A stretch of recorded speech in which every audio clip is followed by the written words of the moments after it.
Sugar and Spice is a collection of 4 Christmas romance novellas. It's best known for having a 3D ornament. All right, 3D. It's best known for having a story from the popular Hannah Swensen mystery series. It's not a mystery story, though.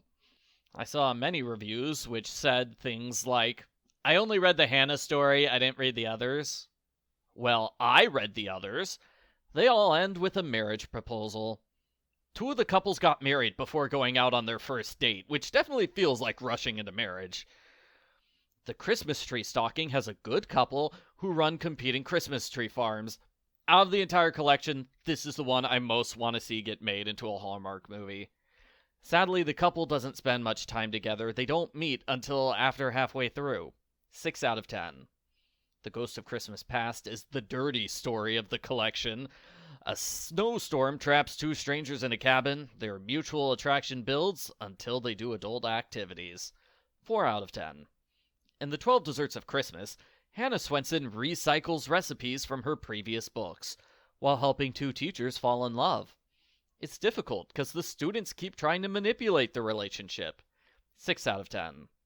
12 Days would be the dirty story in the collection, if not for the second one. A boss and employee desperately want to do adult things with each other. The boss's cousin causes drama, but that doesn't stop their relationship. 3 out of 10. My overall score for the book is a 5.5 out of 10. Nothing is that good, but hey, it's lighthearted Christmas romances. Nobody's expecting a masterpiece from these. Now, Hot Frosty, on the other hand. Here are my full reviews for the 4 stories in the collection. Have a happy Christmas! The Christmas Stocking is an 85-page romance novella by Fern Michaels.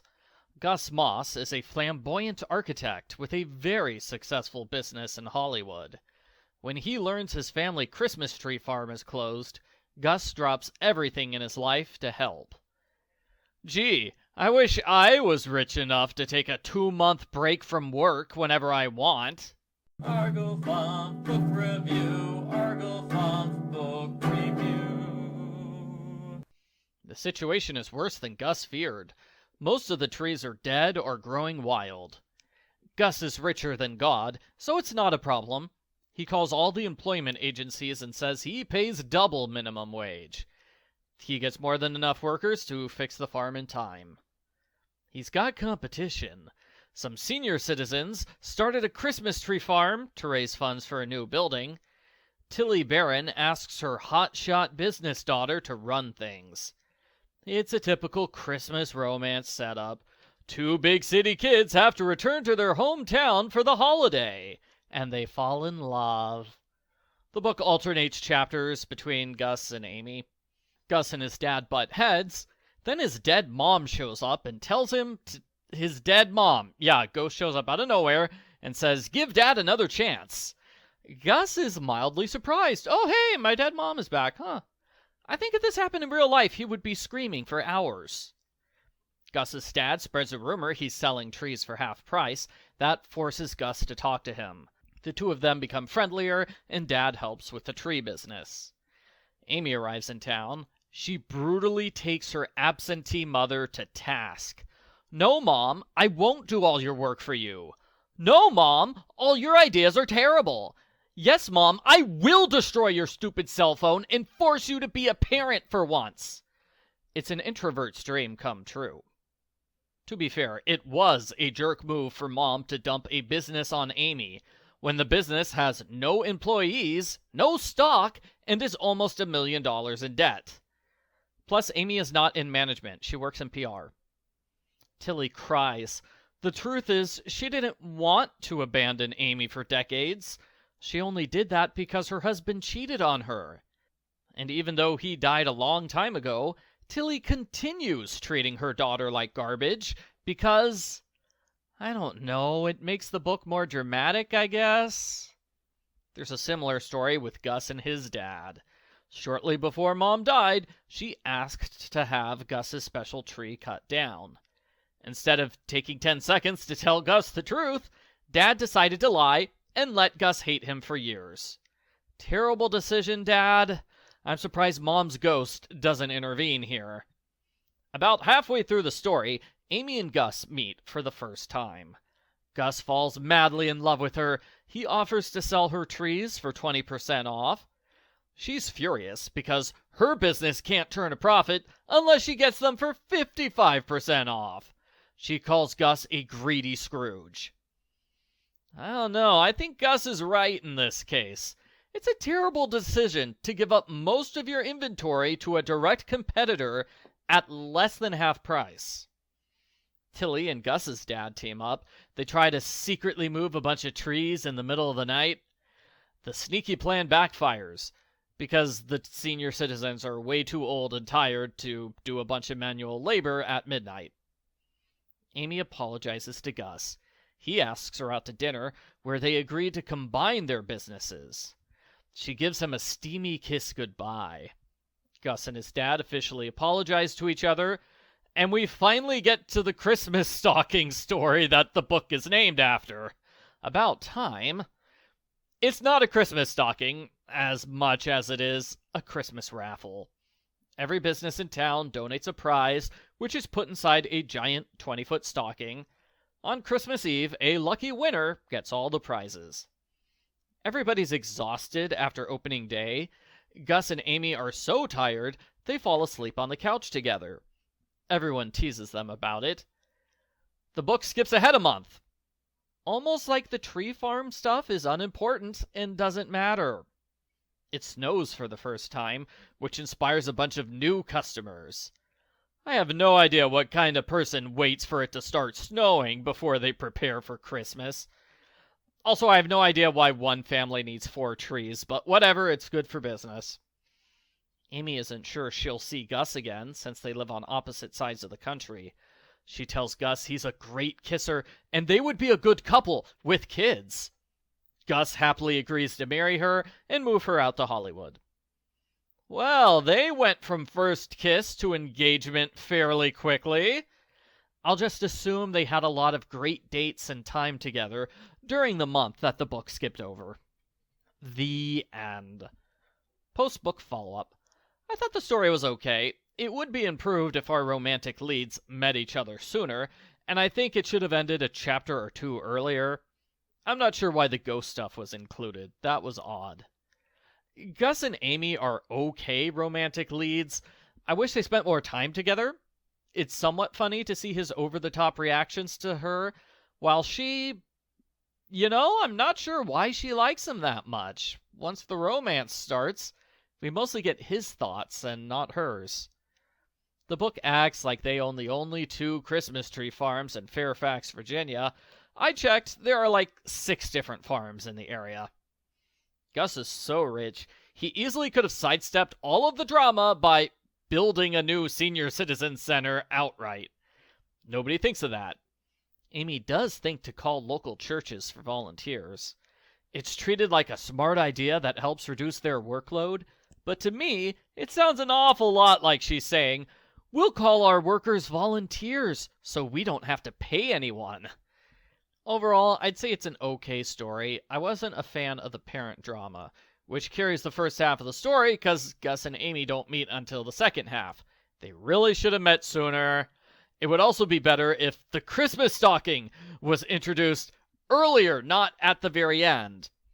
I like the story despite its problems. I give the Christmas stocking a 6 out of 10.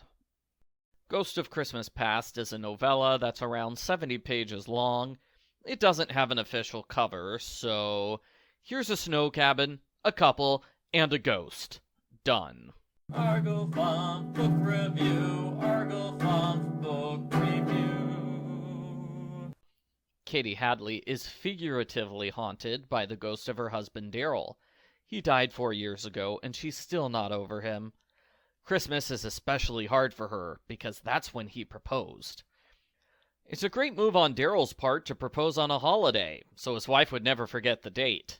Just make sure the holiday proposal is not on April Fool's Day. Due to a bad storm, Katie's car goes off-road and crashes in the woods. She's rescued by the reclusive Mac McKinnon. Mac's leg was injured in the army. Ever since then, he has lived in a remote cabin far away from everyone else. Katie and Mac both find each other devastatingly attractive. This story has explicit adult content which I cannot describe, such as the ramifications of Katie's decision to air dry her wet clothes instead of using the dryer like a normal person. Also, it's a little hard to summarize the story because not much happens besides the two of them trying to fight the urge to do adult things together. The tension starts right away. Mac is purposely rude to her so she won't have romantic thoughts about him. It doesn't work. She knows he's a nice guy despite his rough exterior. He's unhappy to learn she's a good girl who doesn't do adult activities with total strangers. She's offended when he makes her sleep on the couch, and she's surprised to hear he hasn't had a slew of girlfriends. They talk about kissing and making cookies. Katie gets upset because she argued with Daryl about his food habits the day he died. The power goes out and they have naughty dreams. Katie insists they need to talk and get to know each other better. They start to legitimately like each other, to the point where they want to date for real once the snowstorm is over. They make out passionately, and Mac tells Katie she needs to stop being so obsessed with the past. They decorate for Christmas, and they engage in a marathon of adult activities. On Christmas Day, Mac meets her family members. He overhears Katie tell her sister how much she loves him. This gives him the confidence to propose to Katie. Katie's dad and brother are surprisingly okay with her marrying a man she just met a few days ago. They get married on New Year's Day, and they have a kid by the end of the year. The end. Postbook follow-up. This is definitely the R-rated story in the collection. Even if you skip over the one chapter where they do adult things, there are still plenty of references to adult things. The story manages to be somewhat fast-paced, and the author is clearly talented. It can't be easy to write a story with two people alone in a cabin for 50 pages, without running out of things to do or getting repetitive. I half believe these two would make a good couple, although I'm pretty sure they would not be together if they met under other circumstances, like at a grocery store. Overall, how much you like the story will probably hinge on your tolerance for explicit stories. I suppose it could be edited down to be non-explicit, but that would make it much shorter and less believable. I give The Ghost of Christmas Past a 4 out of 10. The 12 Desserts of Christmas was written for a collection of Christmas romance stories. It's 117 pages long. 37 of those pages are recipes. Argo Font Book Review, Argo Font Book Review. This review was commissioned through Patreon. Our main character is Julie Jansen, one of Andrea's high school cheerleader friends. She teaches at a boarding school, and she's just starting a romance with her crush, Matt Sherwood. They'll have plenty of time together to sort out their feelings, because they've been volunteered to watch the 6 kids who are staying at school over Christmas break. Julie and Matt entertain the kids when disaster strikes. The chef only made meals for them. She didn't make any desserts! That means they'll have to eat healthy food! No! They call Hannah and ask her to make them 12 desserts, including lemon meringue pie and blueberry muffins and fudge cupcakes and peach cobbler and cherry cheesecake. I couldn't help but notice that all of the recipes in this story are reused from previous Hannah Swenson books. Julie and Matt continue to fall in love and they kiss a lot. The kids notice and they make a bet. The girls bet Matt will ask Julie to marry him. The boys bet they won't get engaged. Loser has to do the other's chores for a month. The boys try to sabotage their relationship by constantly interrupting them. While this annoys the adults, it doesn't stop their love. Matt even eats some dessert that Julie burned. Hannah thinks that's true love. Either that or he just likes dessert. The boys realize their plan isn't working, so they make up fake emails from Julie's fiancé. Matt becomes furious and refuses to talk to Julie. Hannah asks to see these emails, and she quickly realizes they're fakes. The sentence construction is super awkward, and the words don't make sense. Clearly, it was written by kids who are trying to sound like adults.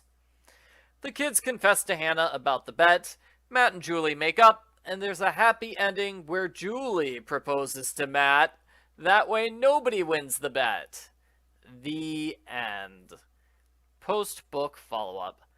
I like the story. It was interesting to see a Hannah story where Hannah isn't the main character.